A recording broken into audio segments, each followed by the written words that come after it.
வணக்கம் நண்பர்களே. இது எந்த ரோடுன்னு தெரியும் உங்களுக்கு? யூரோப்பில் உள்ள ஹைவே ரோடு தான்.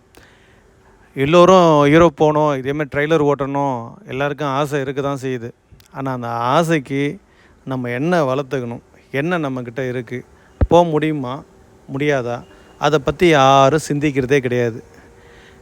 ஒரு நண்பர் ஒருத்தர் வீடியோ போட்டுட்ருக்காரு, யூரோப்பில் இங்கே போகிறேன், இந்த ஊரில் இருக்கேன், இங்கே அந்த வண்டி ஓடிட்டுருக்குன்னு சொல்லிட்டு போட்டுட்ருக்காரு. அவர்கிட்ட போயிட்டு கன்சல்டிங் சொல்லுங்கன்னு சொல்கிறீங்க. ரெண்டாவது, அவர் சொல்லலைன்னா திட்டுறீங்க. ஒரு விஷயம் நல்லா கேட்டுங்க, உங்களால் வண்டி ஓட்ட முடியும் ட்ரெய்லரு, ஓகே. ரெண்டாவது, உங்களுக்கு பொறுமை இருக்கா? ஒரு கன்சல்டிங் போனால் உடனே ஏற்றி விட்டு இன்றைக்கி நீங்கள் பாஸ்போர்ட்டு கொடுத்தோடனே விசா வந்துடும், அனுப்பி விட்ருவாங்க. அந்த கதையெல்லாம் இங்கே கிடையாது. 6 மாதம்லாம் போனவங்களும் இருக்காங்க, 1 வருஷம் போனவங்களும் இருக்காங்க, 1.5 வருஷம் 2 வருஷம் சென்று போனவங்களும் இருக்காங்க.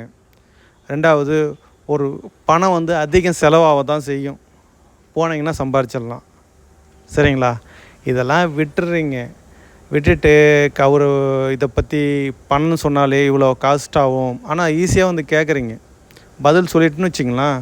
அதுக்கப்புறம் ஐயோ இவ்வளோ காசா, நான் அதை பார்த்துருவேன் இதை பார்த்துருவோம். நீங்கள் அதுக்கு தான் சொல்கிறேன், உங்களால் முடியும்.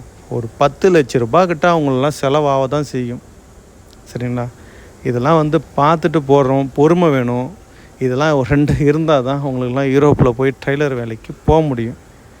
இதே மாரி நான் போவேன், அங்கே போயிருக்கேன், இங்கே போயிருக்கேன்னா அவங்களாம் லக்கு அவங்களாம், சரிங்களா? பாய்.